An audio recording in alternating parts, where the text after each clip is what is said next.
my first question for you is if you could tell our patrons how long you've been involved with organ Mozart players and if you can remember your first memories of playing with OMP. I'd love to. um, so my first concert was in the year 2002, and I was working at the University of Oregon on my doctorate degree, and I had wonderful teachers all through all of my graduate studies. But that particular year, my teacher, Kathy Lechtenberg, was on sabbatical.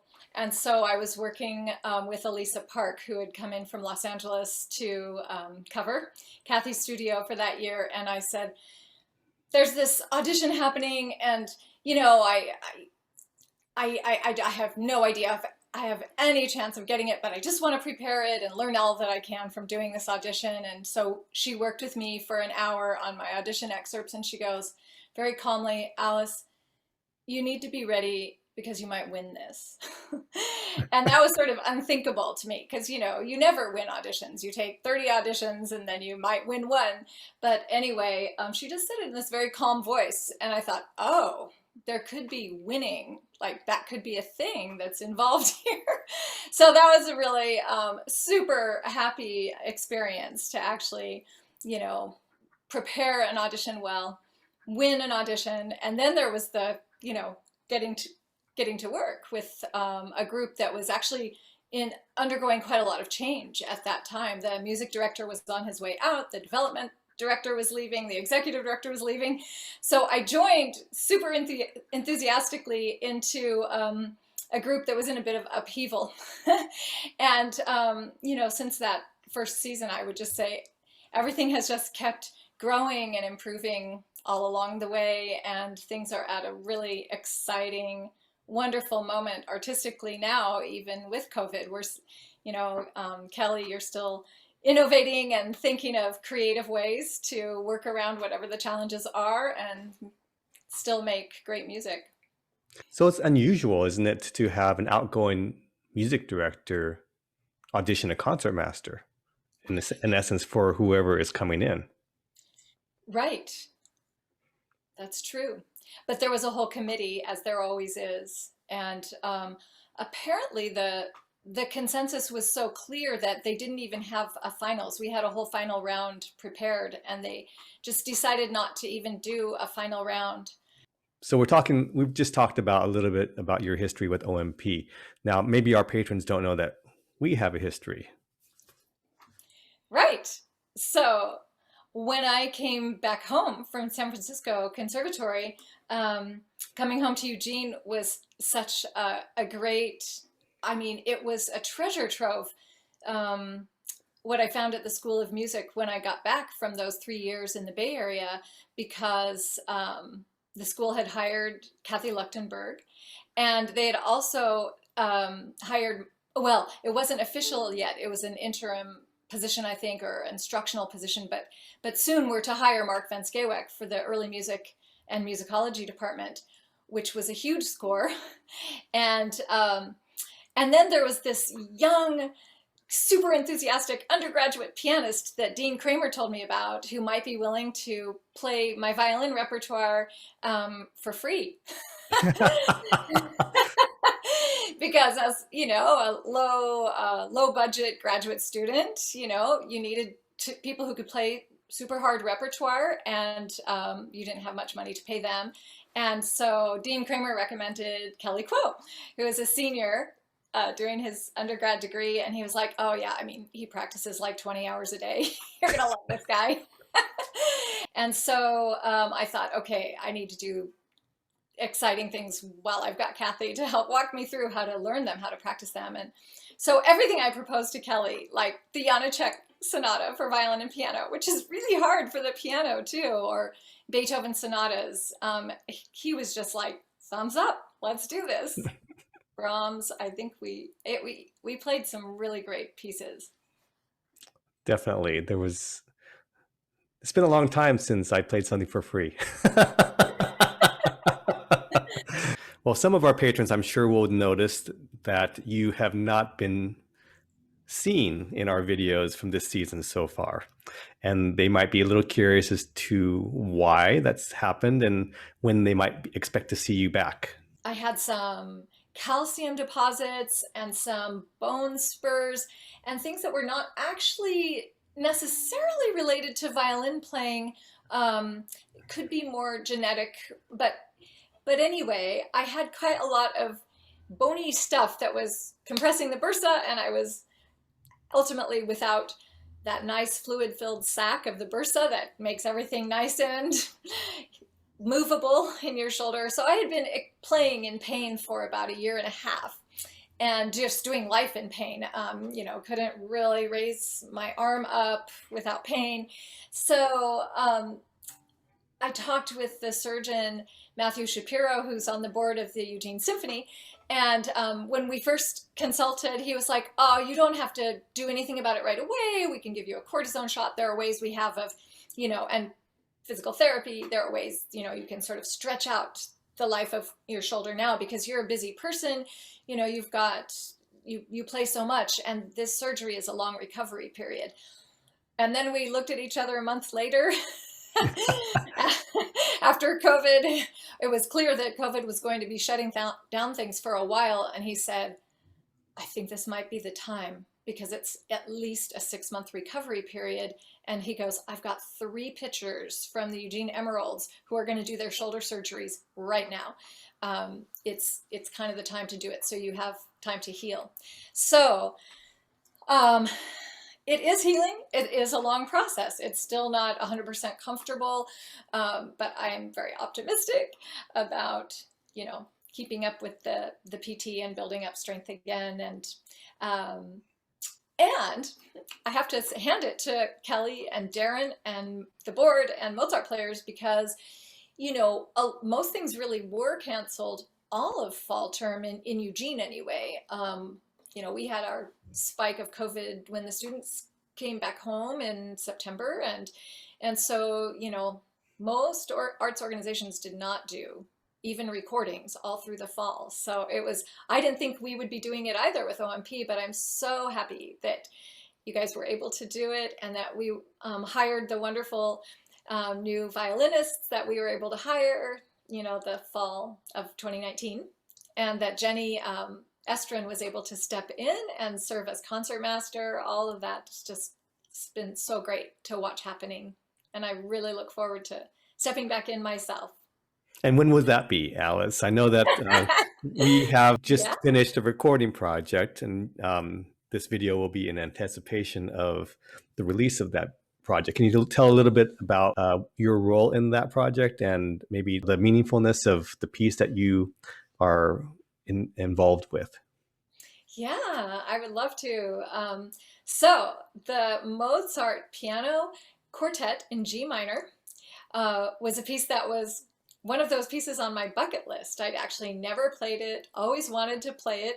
And Kelly said, how's your shoulder? Do you think you want to play something? Do you want to play this whole thing? Can you play one piece? And I was like, wow, one piece. That sounds so exciting because it sounded doable, 1 hour at a time. I was told by my physical therapist to practice only like 5 minutes at a time.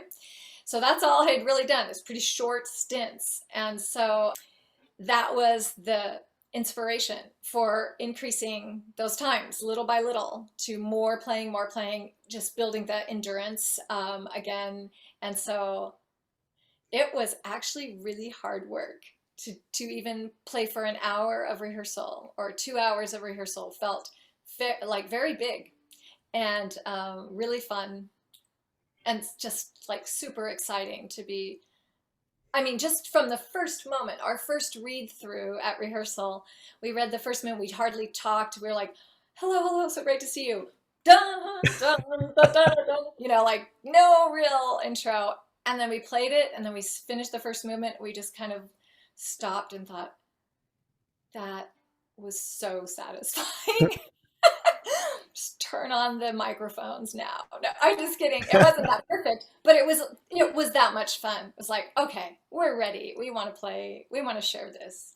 Well, we've been talking about serious stuff for a while. I wanted to now pivot to maybe a musical memory of yours that might be a little bit more embarrassing or funny that sticks out in your mind of something that happened to you that is just an unbelievably funny or embarrassing story that maybe might be appealing to our audience. Oh, I feel like almost every performance that I play has some moment of such,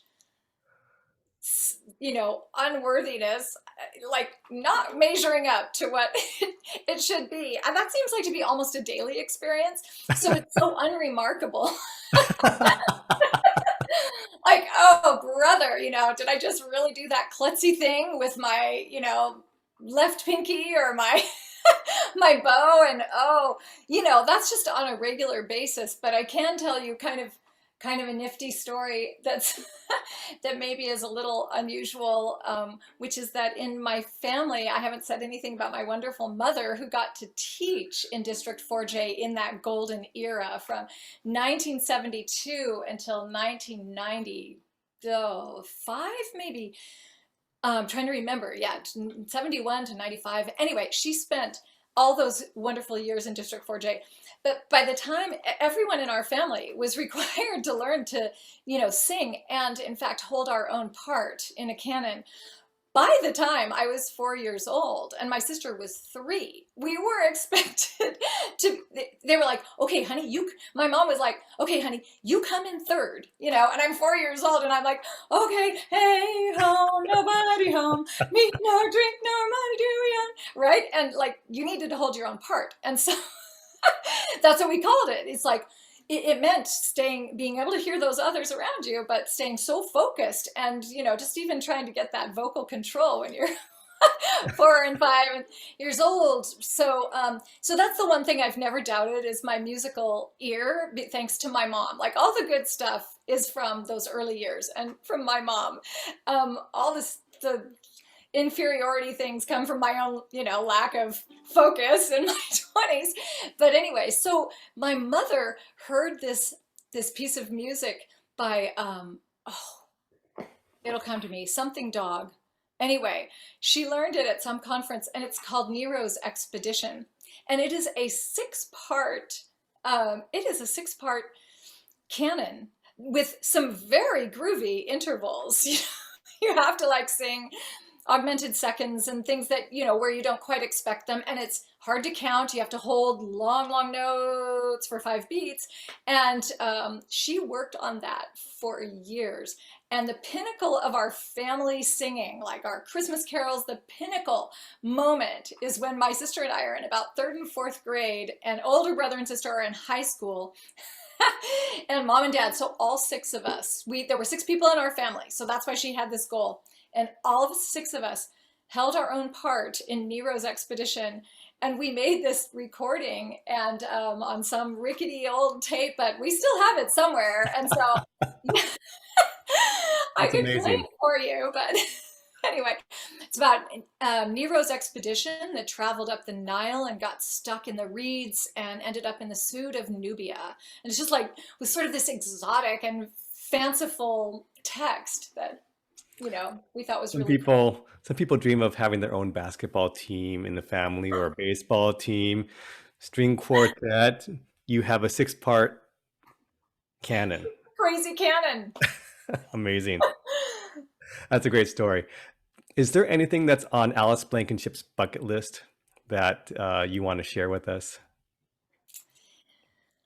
Oh, well, I'd like to hike the path of Santiago de Compostela from the northern Pyrenees, the southern Pyrenees in France, all the way to Santiago, Spain.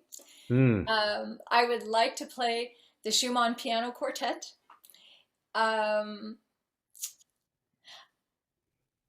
Yeah, I'd like to see music education restored in its full glory to District 4J. Well, this is great. I'm going to end our interview, Alice, with something I'm doing for everyone, which is just a series of rapid fire questions that are, I'll give you 2 choices, A or B, and you just, whatever's top of your head, just choose one of them. All right, here we go. This is the rapid fire series of 10 questions. Early bird or night owl? Night owl.